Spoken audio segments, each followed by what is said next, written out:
Welcome to episode 3 of Heartforward Conversations from the Heart. I am so pleased to share with you this conversation I had in late February with Dr. Tom Insel, the author of a book that was just released called Healing: Our Path from Mental Illness to Mental Health.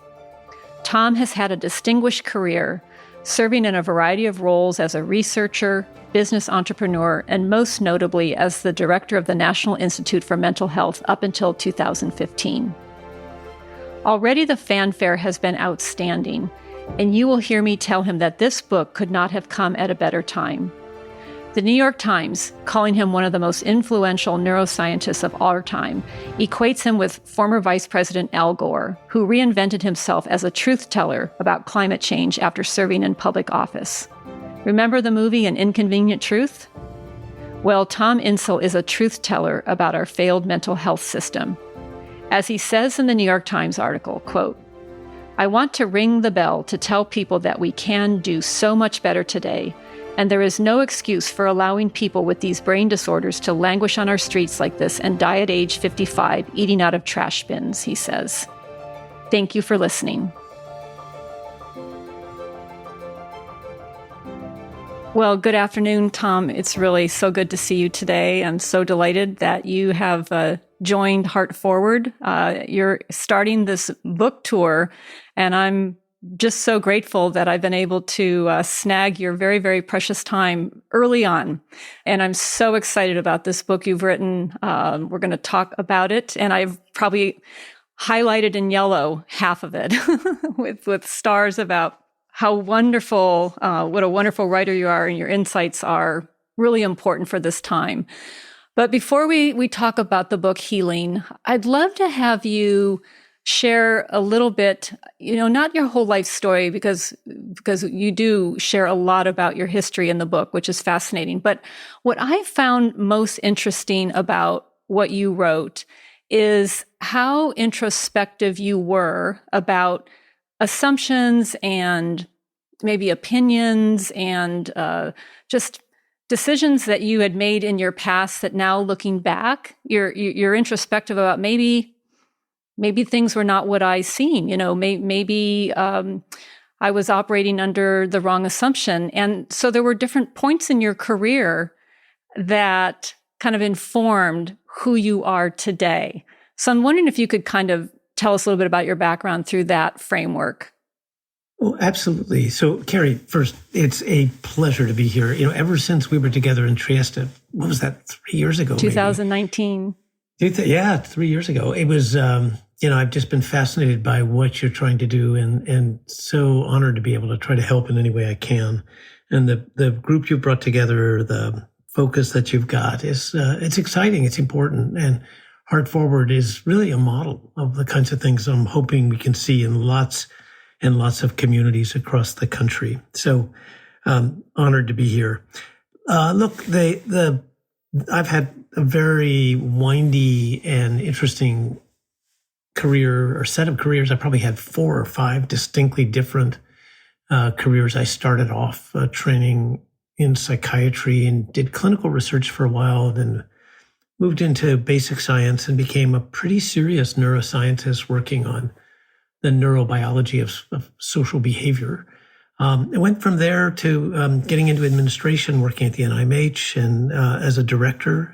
So really that was more about leadership and the funding of science and setting a direction and a vision for research.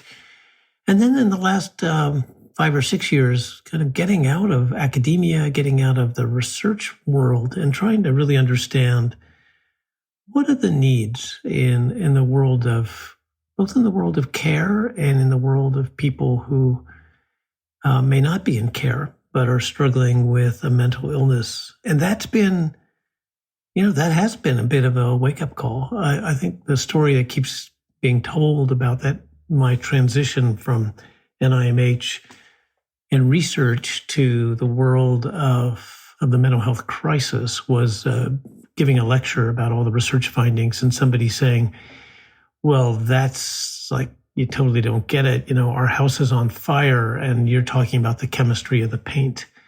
And I have to say, I still think the chemistry of the paint's super important. We actually do need great science here, like every other part of medicine. And we need to know more. We need to kind of develop better diagnostics, better treatments.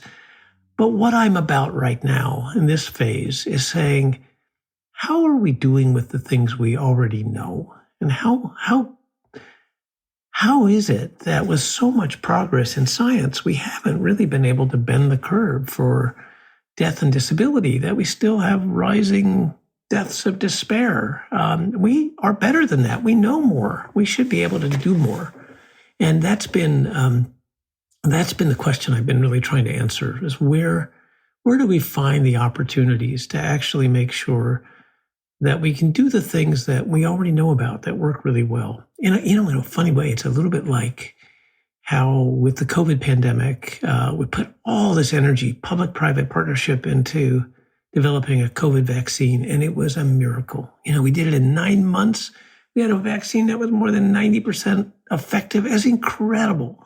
That is just stupendous. And yet we hadn't thought about vaccinations, and we didn't realize that the vaccination problem would be a lot more complicated and take a lot longer and much more difficult than we had expected. So we're kind of in an analogous situation here. I think we do have good things to offer, but they're not getting offered in the way that people want them, and they're not having an impact. Yeah, your book is, as I mentioned, it's coming at such an important time, because I do think, and we are going to talk a little bit about this today through the frame of what we're seeing on the streets of our cities with people who it just feels like they've been abandoned in their mental illness to live on the streets or end up in jails and prisons, et cetera. It couldn't come at a better time. I think people are hungry for your insights and your ideas and your hope that actually you harbor. I guess one question I would have, because I'm always amazed at just the process of writing a book. Did this book end up the way you anticipated it would end up when you started it? Or did you take a different turn partway through? Oh, completely. Completely. No, I write when I'm trying to understand something, and I was trying to figure out that at the beginning, it was that conundrum, like, okay, lots of progress in research, no progress in public health. Where's the gap? What's the problem? And I thought I knew the answer. And I was working at Google, or at Verily at the time when I first started the book. That was like 2016. And I was so blown away by what technology could do, and the idea of having big data and AI and creating tools that would allow the democratization of care, but also empower people with information. And I had a whole story I wanted to tell about how that was going to work. And so the book really was a book about how technology was going to revolutionize care, and how that was going to be the way to solve the mental health crisis. That's where I started. There's still a chapter about that, but it's one of 12 chapters, and the essence of the book. And I think the real epiphany for me in working on the book, what I didn't understand when I started, but I came to learn when I finished, was that the mental health problem is not just about mental health care. So, those of us who are in the world of healthcare, we like to think that we're the center of all of that, and that it really is about us. And so if if there's no progress, it's because we've failed in some way. And we have. I'm not ducking that. But I came to understand as I was working on the book that, most of what I saw on the streets of cities and small towns in California, in jails and prisons and homeless shelters, all of that, that had nothing to do with healthcare. It was about health, mental health for sure. But it was people struggling entirely out of the care system. We're not even in that story as care, as people who provide care through clinics and hospitals and emergency rooms. It's like, that's where you go. It's kind of the repair shop. But that's, if you really want to understand health, you've got to understand what's going on the road. So you're absolutely right. There's 12 chapters, and it has a little bit for everybody, whether you're clinician, a family member, into technology, a policymaker. I've pulled out 3 themes that I want to focus on in the short time we have today. And the first one has to do with something that you assert pretty strongly. You say that I'll just pull a quote. At best, we have a mental sick care system designed to respond to a crisis, but not developed with a vision of mental health that is focused on prevention and recovery. So what do you mean by that? Well, so if you want to understand health care in America, you have to start by knowing that it's a business. And like with any business, you follow the money. And if you follow the money, you see that what gets paid for are often the most expensive, intensive, and least effective kinds of interventions. So, for instance, allowing people with a chronic illness like schizophrenia to get into crisis before they get the kind of care that really matters. That's not a good idea for anybody, because that may involve an emergency room visit. It may involve an overdose. It may involve a trip to jail most often. And it also can involve a really traumatic moment for everybody in the family as well as the person who's got the illness. So I don't think that's really, if you step back and you say, is that kind of the system we want? I don't think it's a system that works well for anybody, but it is a sick care system. It's not a healthcare system. Don Berwick, I quote a lot in the book because I think about him a lot. That's somebody who's helped me to understand this, said that, when we get a healthcare system, you'll know it because an empty bed will be worth as much as a filled bed. Today, that's not true. The system depends on filling the beds. It depends on filling the hours. It depends on having people sick. And that is what we pay for. And the results show for themselves. So that speaks to another theme that comes out, and help me make sense of this. You make a case that in the continuum of treatment, we need to have beds that are readily available for people when they need them. Too often we have seen people perhaps picked up on a 5150, taken to the ER. And when I was running the Hollywood bid, they'd be back out on the street a couple hours later with their hospital bracelets still on. So perhaps lack of beds at the hospital. So we need beds that are available at the time they are needed for the requisite type of treatment, a place to recover for as long as it takes to recover. But we don't have that continuum. What happened to our continuum of care? Well, we've never really had Camelot. I think we built pieces of it. And in California in particular, you've got really great stuff in some places. I think every county's done something. No county's done everything. And that's really been the problem, because to make this work, it's like fixing a highway. Wherever you haven't fixed it, the traffic's going to back up. And that's what you have here.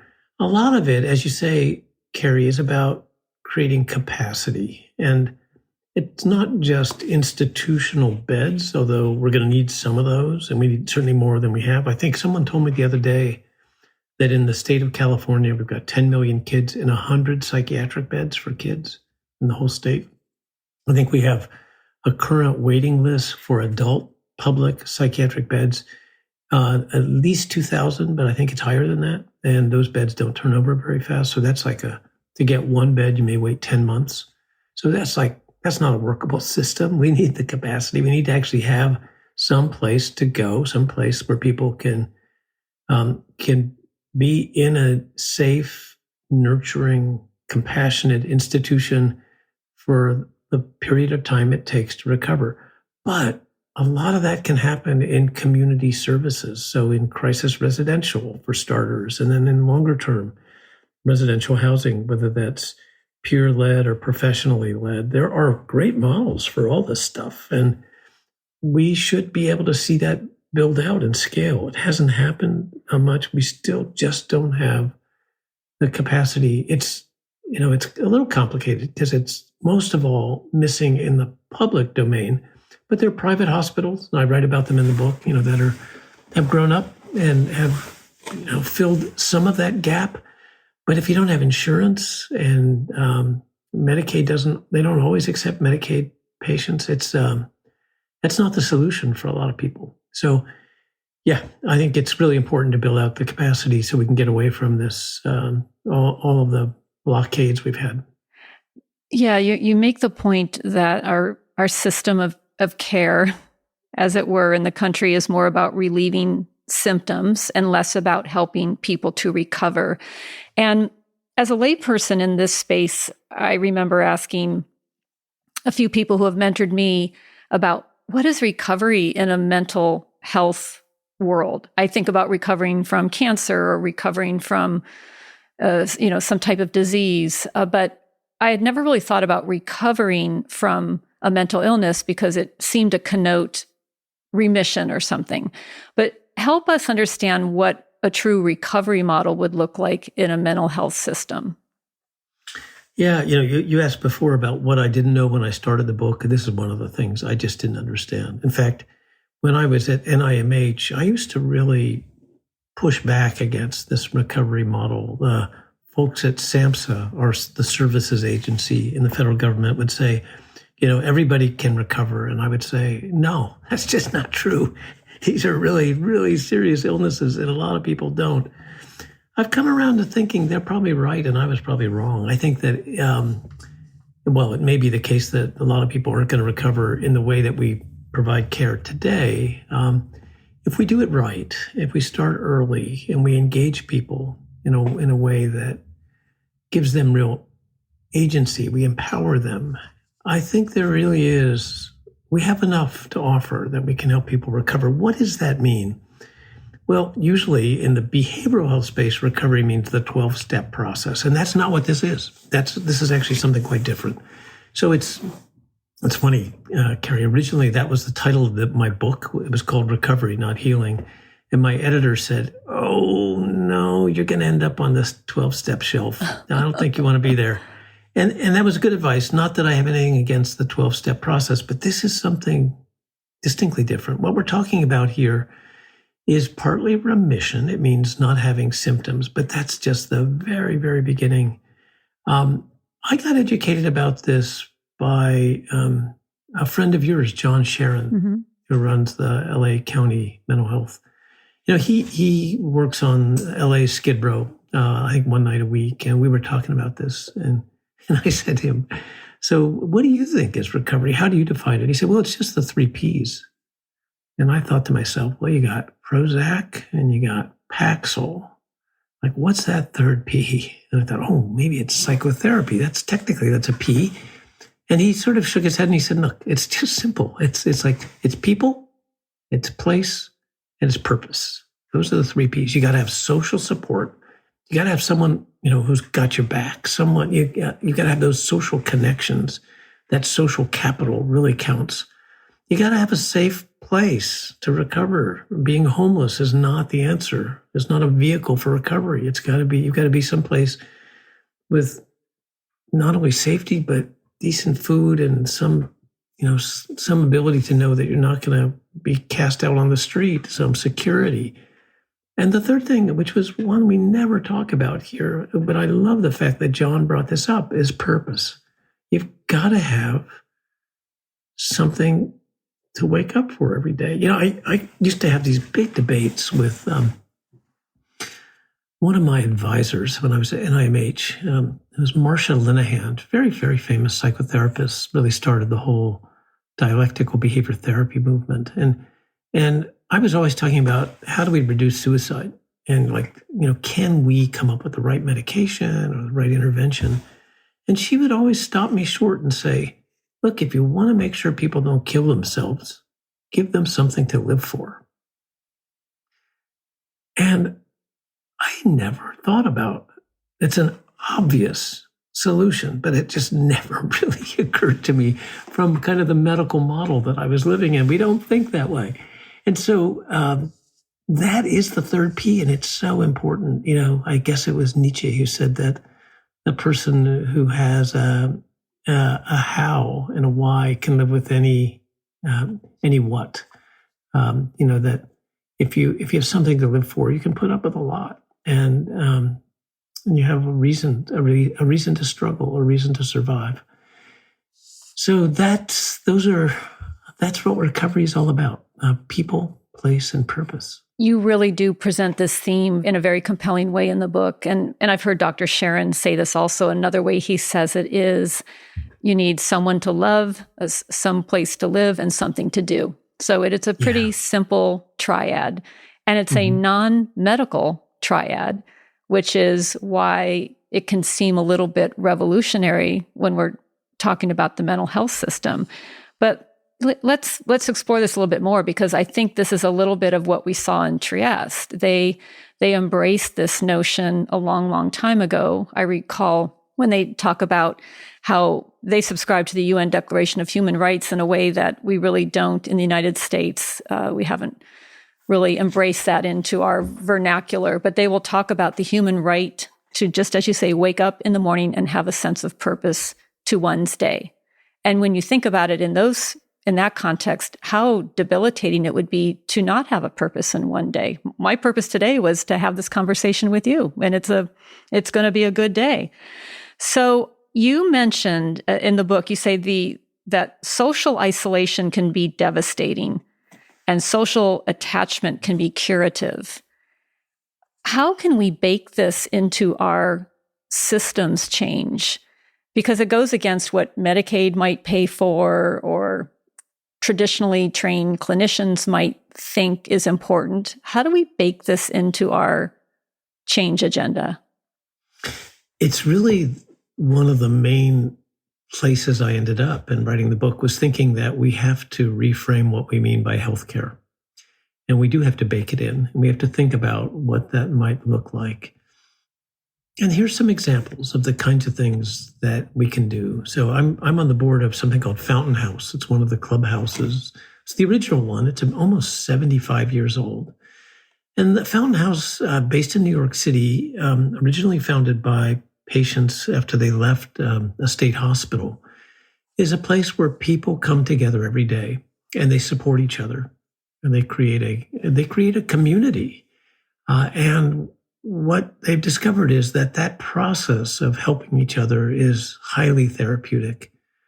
They do it in a bunch of ways. Part of it is just literally the social support. The Paul Farmer, who died earlier this week and has been such a powerful force in this whole field of thinking about social practice and social solutions, talks a lot about accompaniment, that what you need is accompaniment. But what he means by that is literally breaking bread with, that you have the chance to sit with somebody, share a meal, and be part of their lives, and they become part of your life. So Fountain House and other clubhouses provide social support. They provide job training. They provide a place for people to be, and they help with housing and all of those kinds of things.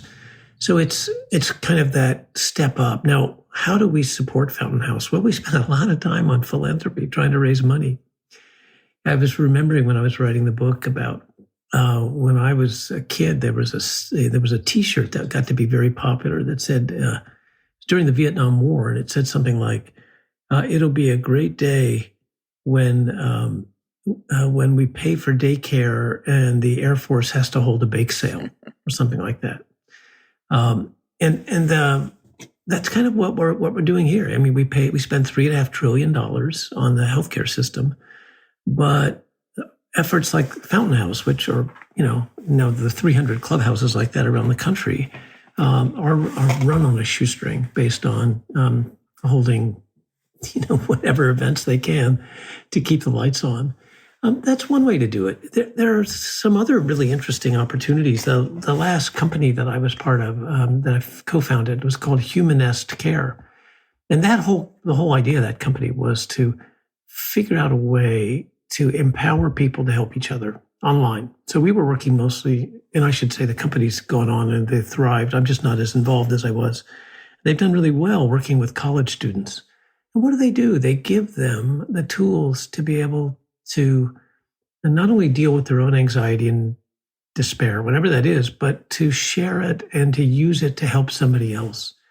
And the remarkable insight from that is there is nothing more therapeutic than giving somebody an opportunity to help somebody else. We all know that when we're in the healing professions, but we never thought that maybe we ought to spread that around a little bit and give patients a chance to be healers as well.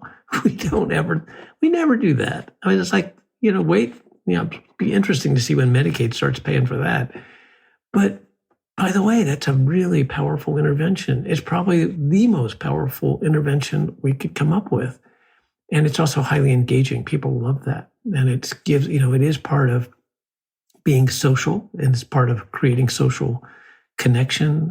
And it's also part of giving somebody a sense of dignity and purpose and meaning. I'm so glad you brought up Fountain House. And I did have the pleasure to interview Ashwin Vasan in 2020 about Fountain House and the clubhouse model. And now he's gone on to become the health commissioner under the new mayor in New York City. But and my job is to find his replacement. Okay. So if you know anybody, I'm spending a lot of time trying to replace him right now. But that's tough shoes. That's right. He's going to be a tough act to follow. Yeah. He's a really visionary. Well, this will put a call out through this podcast, but we do not have an accredited clubhouse in Los Angeles County. It's kind of shocking. And I too was so inspired when I toured Fountain House several years ago. And so we are working to stand up a clubhouse in LA. And I'm so glad you brought this up, because I can see the value of just having this place of connection and purposeful engagement. So you came on the trip that we took to Trieste in September 2019. We had a delegation of people from LA County and Sacramento, and people involved with philanthropy and others, law enforcement, just to help open what I would say people's eyes to what I like to describe as a North Star, as a place of promise and hope that this is how people living with a mental illness could be fully integrated into a community. And I'm curious what you remember. It was a busy trip. I probably talked to you just once or twice that week. I was kind of the tour guide, I guess. But I'm curious what you remember about that trip and what stayed with you. It's a great question. One of the things that stayed with me, and I think I write about this in the book, I'm pretty sure I do, was when I was leaving. I was going from there on vacation, but to another meeting as well. So I had to be in southern Italy. And so instead of taking the train, I was going to the airport. And so I had to take a taxi from downtown Trieste. And I got in the taxi, and the driver was from Slovenia, but he spoke beautiful English. And he was like, pretty intense guy. We were driving outside, and he decides to become the tour guide. And he starts pointing out all the beautiful parts of Trieste, like what's in the harbor and, this historic building and that. We come around the turn there, the harbor, and he points up the hill and he says, "Oh, and up there, that's San Giovanni." He said, that's our mental health facility. He said, we have the best mental health care in the world here. The taxi driver said that. And he didn't know he didn't know I was coming from a meeting or that I had any connection to that. He just knew I was going to the airport and that I was probably American. And I was just speechless. I thought to myself, of all the taxis and all the Ubers I've ever taken, I've never had anybody in the United States say something like that to me. And it was with real pride. So it occurred to me that that was pretty special, that there's some place on this planet that has said, this is something that we care about, we want to be known for, we're going to prioritize, and we're going to actually create the model that everybody else can use. And it's part of their brand. For God's sake, that's amazing. And anybody in the town, and it's not a huge city, but anybody in that particular city would say, this is who we are. This is what we're so proud of, that we care about this. In 1963, when he signed the Community Mental Health Act, President Kennedy, it was the last thing he signed before he was assassinated. And he had a meeting for the signature with a few people around who were involved with the Community Mental Health Act. It was in the Cabinet Room, which is the room right next to the Oval Office. It's not used very much anymore, but he used to use it as a place to make announcements. And he sat and kind of did a radio address for this. I don't think it was televised. And he gave this wonderful set of remarks, probably written by somebody else, but it was still an amazing comment. And the last thing he said was that with this act, and I'm not going to get it exactly right, but it's something like people with mental illness and what he called mental retardation, which is today intellectual deficits, need no longer be alien to our affections or kept outside of our communities. Something like that. It's probably not perfect, but that issue of saying they must not be alien to our affections is, I think, such an important way of putting this, that it's not an afterthought. They don't become our untouchables. They actually become, in some ways, the measure of who we are. They become a symbol of how well we are functioning as a society. And we're not doing too well by any measure that I know of right now. They certainly remain alien to our affections. And what I was so impressed by in Trieste was that actually was happening. I mean, that was one place where you could say people with mental illness are no longer alien to our affections in a way that I don't think we can say yet any place in the United States. You know, after I left the Business Improvement District, I spent a month living there because I wanted to understand that culture. Is it a formula? Is it something that you're taught? I really wanted to be embedded in that culture. And what I noticed, and you mentioned this at some point in your book with an anecdote you used, I was welcomed into the inner sanctum of home visits and in the central hospital where they only have 6 psych beds for the whole city, and in the community mental health center.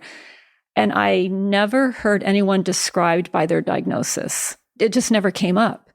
It was, here's a person, and there was such a focus on their life story. Let's tease out their life story, and what are their life aspirations, and how are we going to help them achieve those aspirations? And you mentioned that in the book, that the notion of labeling people with a diagnosis is debilitating, and it's not, as I always like to say, like, I inherited osteoporosis from my mother. I am not my osteoporosis. I'm just not going to ski anymore and take calcium pills, right? Mm-hmm. Yeah. But talk a little bit more about how we get so hung up in those labels in the United States. Yeah, we do. I mean, I had the advantage of having a really good mentor when I was first getting started in the field. And his name was Herb Pardes, and he was the director of the NIMH then in the 1970s. He went on to run Columbia, New York Presbyterian, and became really one of the giants in healthcare in the United States. And he's still a very effective leader now at age 89. But he once said to me when we were talking about this back in the very, like 1979, and I was talking to him about a patient, he said, if you tell me that somebody has schizophrenia, you've told me about 5% of what I want to know. So it's relevant, but it's not definitive. And I think what happens in these disorders, unlike most other medical disorders, is because they start early in life, and because they involve the brain and they affect behavior and how we think and how we how we feel, we tend to conflate and confuse illness and identity. And so people say, I am schizophrenic instead of I have schizophrenia.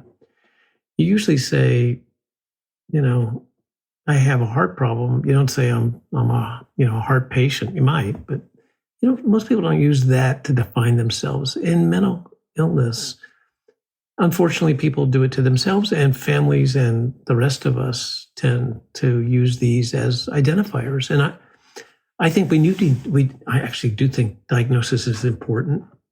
I do believe that we need a medical model. I just don't think we should stop there.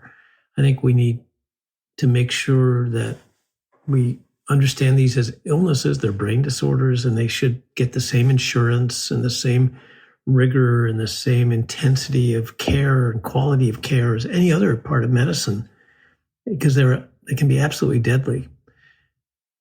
But they need much more than that. They need much more than the medical model. They need this kind of recovery model that we've just been talking about with a focus on people, place, and purpose. They need family support. They need a range of things that we don't think about so much for asthma or for diabetes. I mean, they too will need something more than just the pill.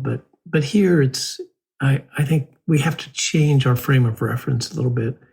So what I often say is the problem is medical, but the solutions are relational, they're environmental, they're political. There's just a bunch of other pieces that you've got to build in if you really want to bend the curve, if you want to see a reduction in homelessness, and you want to see a reduction in incarceration, and you want to see people actually begin to recover so that they are no longer unemployed and they're no longer, hiding away in single room occupancy hotels.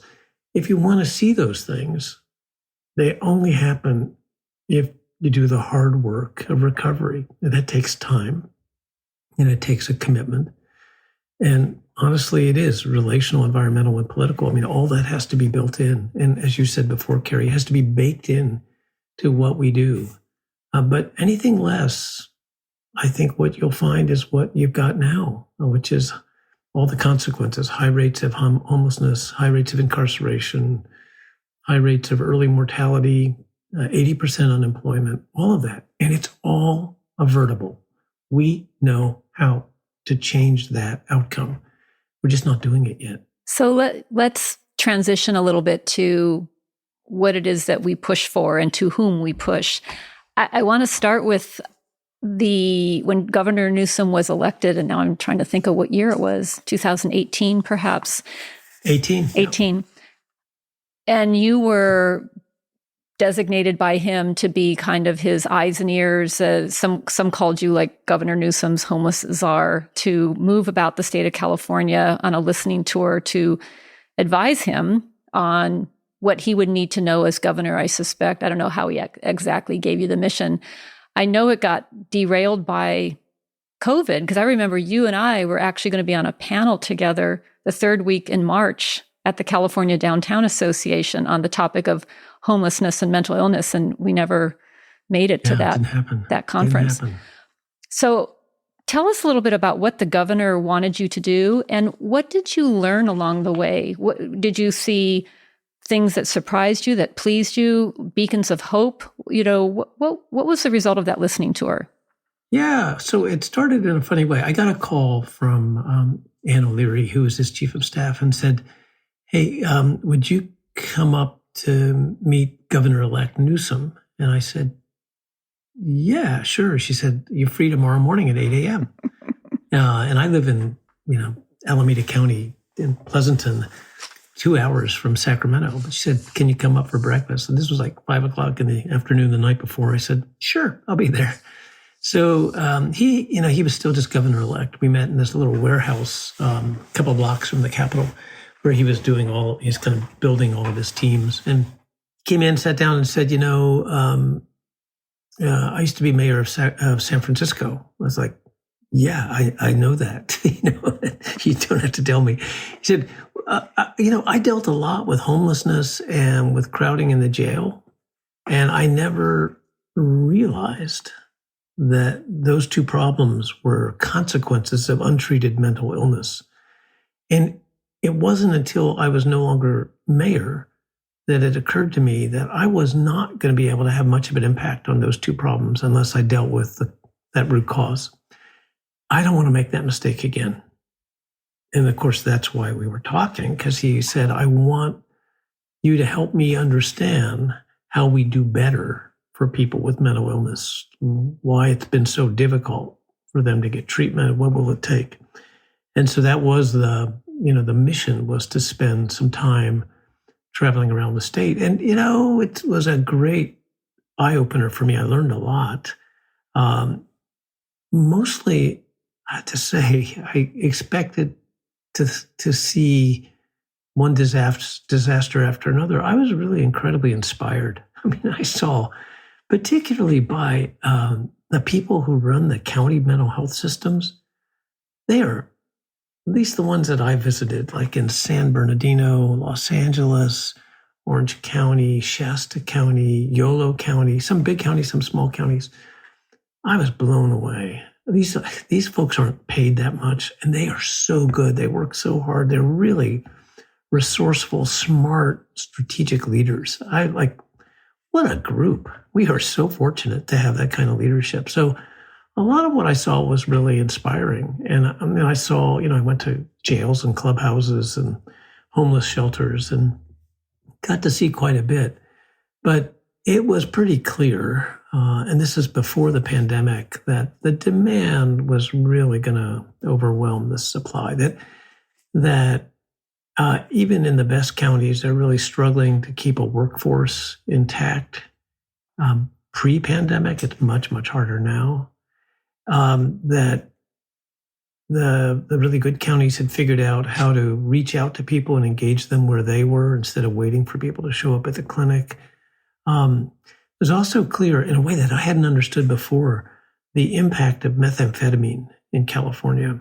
Now, today, 2 years later, 3 years later, we're seeing a lot more opiates, fentanyl, all that. But boy, at that time, methamphetamine was just destroying parts of the state, and nobody was talking about it. So that was pretty interesting. I learned a lot about homelessness and how complicated that was, and the many, many different ways that people become homeless. I was kind of stunned because I guess I shouldn't have known more about this, but the number of LGBTQ kids who end up homeless at age 16 and gets into the sex trafficking business to survive. I mean, it was just, I hadn't really seen that before, and it was just so shocking and disturbing to realize how these kids aren't much older than my grandkids were just having the soul-destroying experience. So I saw a lot, but and I guess I would say it was the good, the bad, and the ugly. But I came away with it feeling like, and most of all, feeling kind of hopeful that if we made some big bets and we made this a priority, we knew what to do. We could scale up some of the things that were working, because almost every place I found something really great that was working. I was just like amazed at Yolo County. It's a relatively small county just west of Sacramento, and how Karen Larson, the head of that county's mental health, actually, or the whole health system in that county, had just done some brilliant things to make sure like that women who had issues with substance abuse got childcare when they came to the clinic. So she set up this whole thing for the kids to be taken care of, like a really beautiful nursery center. And it was really engaging, bringing women in as social groups. It was like really smart, creative solutions, not super expensive and yet very effective. So it was a great experience to see all that, realize we've got great leaders out there, but they are challenged. These are really hard jobs, and they've gotten much, much harder during COVID.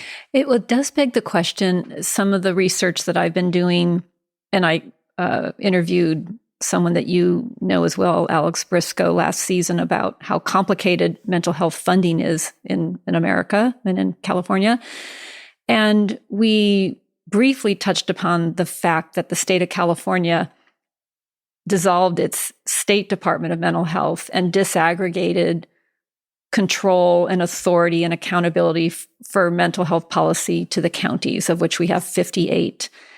And based on the enormity of the issues that you're seeing and how things, as you say, are becoming perhaps more challenging, do you think there should be a revisiting of putting that Pandora back in the box, maybe, I don't know what the word is, to disaggregate or integrate again at the state level some more authority and accountability to help us get ahead of the curve on this issue?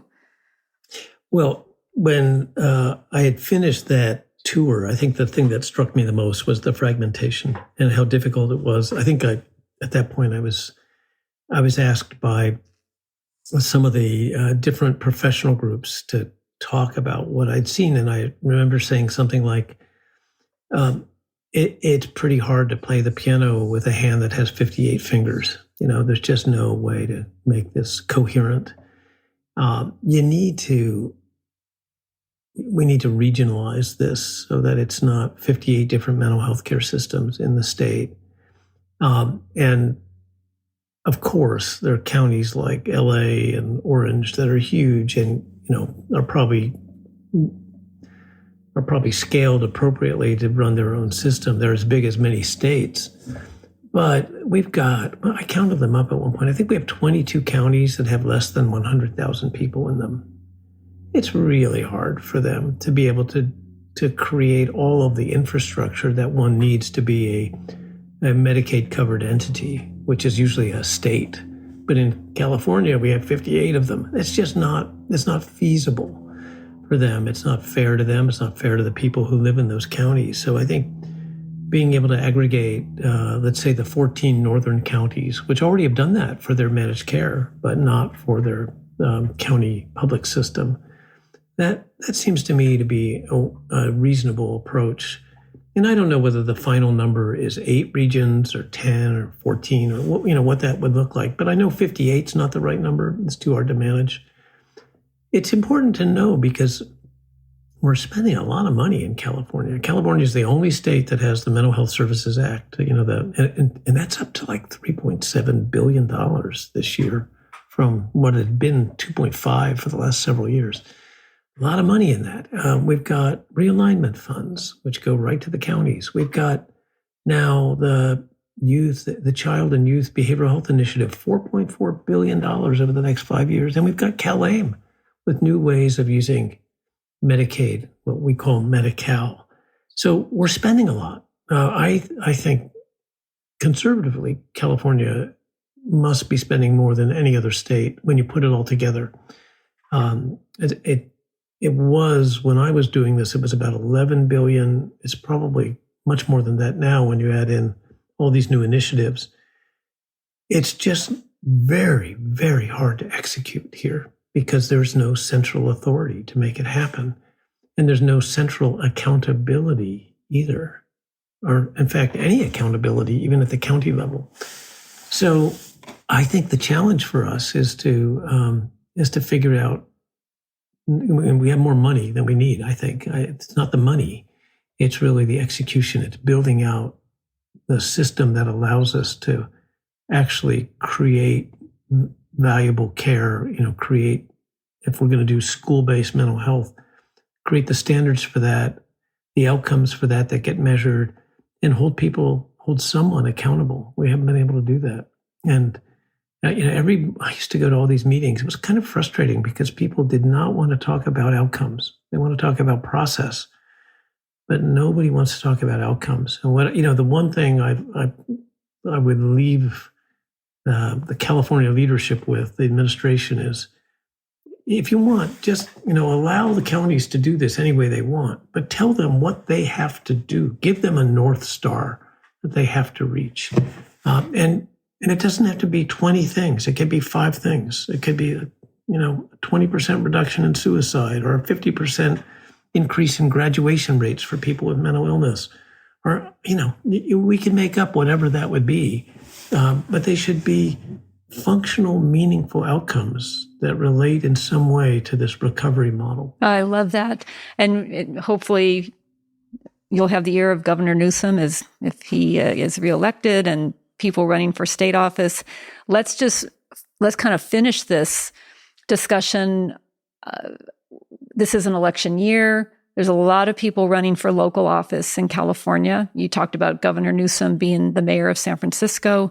We've got, 7 people running for mayor of Los Angeles. And we've got people up and down the state who are grappling with the existential crisis of our times, which is homelessness. And everyone's got a plan. And everyone now is at least noticing that untreated mental illness and substance use is a contributing factor to what we see playing out on the streets. But they are hard pressed to, if you're the mayor of Los Angeles, there's not much you can do to change county policy or Medi-Cal policy or even state policy. But yet, you're the one that people are banging on your door because there's someone walking barefoot down the middle of the street in traffic, and that is somehow your problem, Mr. or Ms. Mayor. So speak now, right now, because a lot of people listen to this podcast who are in public policy. What would you want local government officials, non-county, to be thinking about? Would they be advocating for, or what questions should they ask, or who should they be aligning with to press for some of these changes in their cities? Yeah, I've learned a lot from my close friend and colleague, Darrell Steinberg. He was the father of the Mental Health Services Act. He's now mayor of Sacramento. And I, for the last 3 years, have chaired the board of the Steinberg Institute, which is his kind of policy think tank. Darrell has helped me to understand something, which is what he talks about a lot is kind of a two-sided mandate. What, by that he means, or what I mean, is that that there is a right to housing, and there's an obligation to housing that goes with that, that we expect that people who are unhoused will accept housing when it's available, that they are obligated to accept housing. But there's a mandate on the other side, and that has to do with us. I use us now speaking for the mayor of Sacramento or for any government official, that we have to provide the services, that we have to be just as accountable as the people we're trying to serve. This is a little bit analogous to what happens with what's called AOT, assisted outpatient treatment, which is a very contentious topic. It's essentially involuntary treatment. Either you take mental health treatment or you go to jail. Those are your two choices. So people end up usually taking the treatment. And 46 states have now put this in place. The four that haven't, Connecticut, Maryland, a couple of others, have claimed that it doesn't work. And in fact, it doesn't work unless you go to states that have used that mandate for treatment to make sure people get really high quality care. They get that comprehensive services, wraparound care, no wrong door, and they're met where they are. And if you do that, it works gangbusters. It's really pretty exciting what you can do. But just saying to people, you have to get care, goes nowhere. And it's the same way with housing, saying, we've got a room, you've got to take housing. No one's going there unless you come by with the same mandate on our side to say, and this is what you can count on us to provide. This is what you get. And particularly for people with mental illness, most of them don't really want to be eating out of a dumpster. That's not the life they chose. And there's a piece of them that knows that it doesn't have to be this way. But gosh, I spent some time on the streets of Oakland, and it was just, Carrie, it's hard to understand how hard it is to be in that space, how hard it is to get out. It really, you're trapped in so many ways. You probably don't have any papers. You don't have any money. You don't have any security. You can't sleep at night because you don't want people to steal your stuff.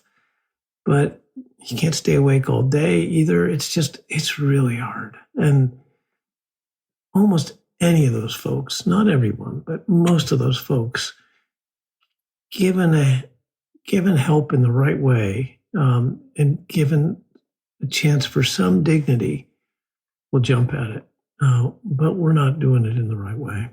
One of the things you mentioned to me as we did a little prep for this call was that a hopeful policy initiative on the horizon was the 988 system, and that this could actually represent a reorientation of resources. Do you want to describe a little bit about what that is all about? Yeah, so that's less about homelessness and it's about mental health crisis. And the issue we have with serious mental illness in the United States, I write about this a lot in the book, is it's been criminalized. People end up in jails and prisons instead of in clinics and hospitals. And that's largely because of how it starts. You get into a crisis, you call 911, the cops show up with guns. Particularly if you're a person of color, you're probably going to end up in jail. And that begins this whole process of long-term incarceration and a kind of rotating door. That's not good for anybody. One way to break that is to start at the beginning, which is that first call doesn't go to 911. And as of July 16th of this year, every state, it will be required by the federal government to institute a new mental health crisis number, 988. 988 is the number to call if someone in the family or if you yourself are suicidal or psychotic or there's any sort of mental health issue that needs immediate attention.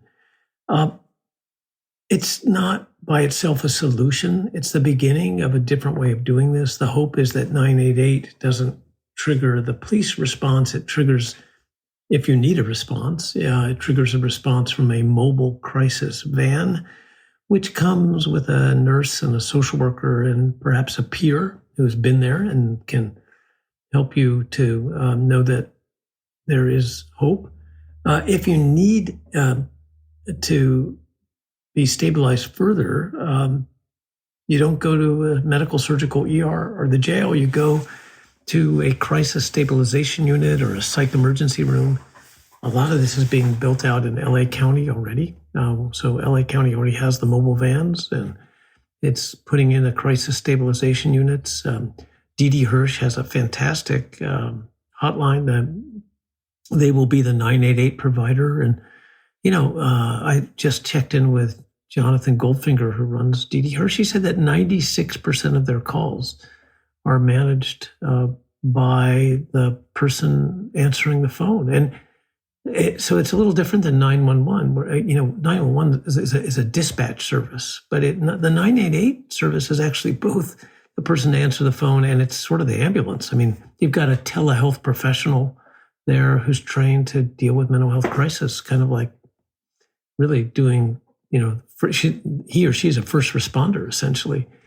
But still, 4% of the time, they do need a mobile crisis unit to come in place. But it's really important. In California, we did this, SB 82 was 2012. We provided $300 million for mental health crisis services. And it was not really that effective because no one built out the whole continuum. You have to do this so that you've got someone to call, someone to come, and someplace to go. And if you don't do all three, it doesn't really work. You still end up either in jail or ER, emergency room boarding, which is just really unacceptable. So we have to put the first piece in place by July. And then it's going to be up to local jurisdictions to figure out how to put in the someone to come and someplace to go.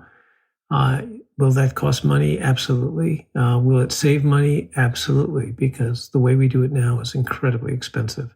And will it reduce trauma? Absolutely. What I think is so interesting about that July date is that it is exactly what you mentioned a few moments ago. It is accountability.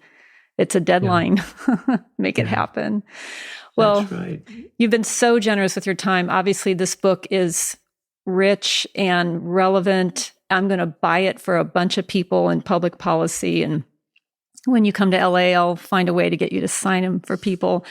I want you to be able to give a plug before we end today to Mindsight News, which I read religiously. What is Mindsight News and what was the motivation to create that service? Well, when I did the book, it was, by the time I finished, I realized we don't just need a few policy changes. We need a whole social movement around this. It was kind of like an inconvenient truth was for climate change. We've got to ring a bell here. And I thought, well, the book will help, but 2 weeks after publication, nobody will remember. It'll make a splash, but the ripples will already be gone within a few weeks. And so I was thinking about how do you keep something like that going? And I realized we needed a digital platform, a digital publication. So I co-founded with Rob Waters, a journalist, this Mindsight News, it's a daily newsletter which aggregates all the mental health news we can find. We do a weekly roundup of the major research findings. And then we create our own content, which is mostly through freelancers and a few other journalists who work with us. I've used the advance of the book to kind of launch this, although I don't know how long that's going to last. So I'm in the business now of trying to raise some money to keep this thing going. But the response has been great. There's so much interest. And what's funny, Carrie, is the journalists especially have all wanted a place to work on this and write about this. There's been no place. There's been no platform. And so, we have people even from major publications, the New York Times and other very serious mainstream media who want to join and help us out. So I think this is really going to take off. We want it to be a little bit like the Marshall Project has been for criminal justice, or Inside Climate News has been for the climate movement. We want this to be the platform for the movement, and not only for policy, but to be a platform for people with lived experience where their voices can be heard as well. There just hasn't been a good place for that. No, you're definitely filling a void, and I will attest that it's very approachable. You can easily scroll through and click into something that captures your interest or not. So I commend you for that, and I hope that your subscribership goes up as a result. And I wish you— And it's free. And it's free. It's free. Right. We just need some good sponsors.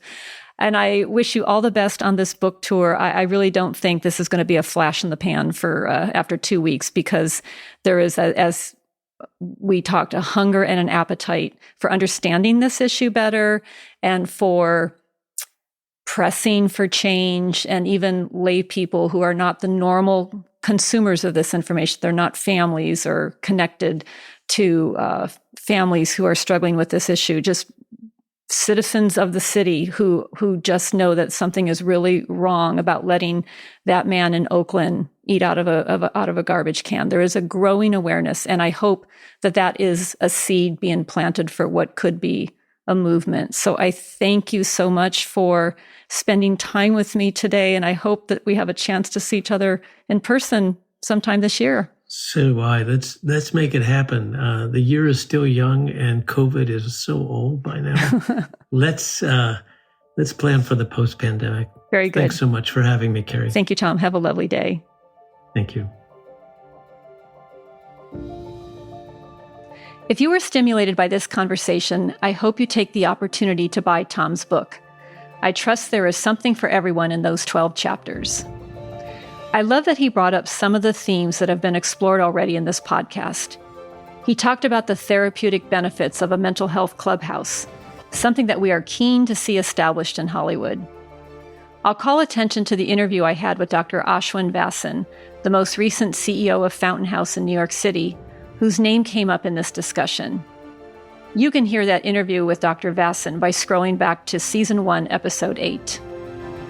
And he also talks about the value of mutual accompaniment as a way to come alongside people. And I would refer you back to Season 1, Episode 3 to hear my conversation with Dr. Mary Watkins of Pacifica Graduate Institute. She wrote an entire book on this topic, and you can do a deeper dive into what it means to be in a horizontal relationship with people, with a posture of hospitality. Next week, I invite you to return to hear my interview with Gaitan Colantuano with Project Return Peer Support Network. In particular, we are going to pay a visit to the world of peer respite care and why it can make a difference in the life of someone experiencing a period of instability or crisis. Thank you to my technical producer, Aaron Stern, and the team at Verdugo Sound. I will see you next week.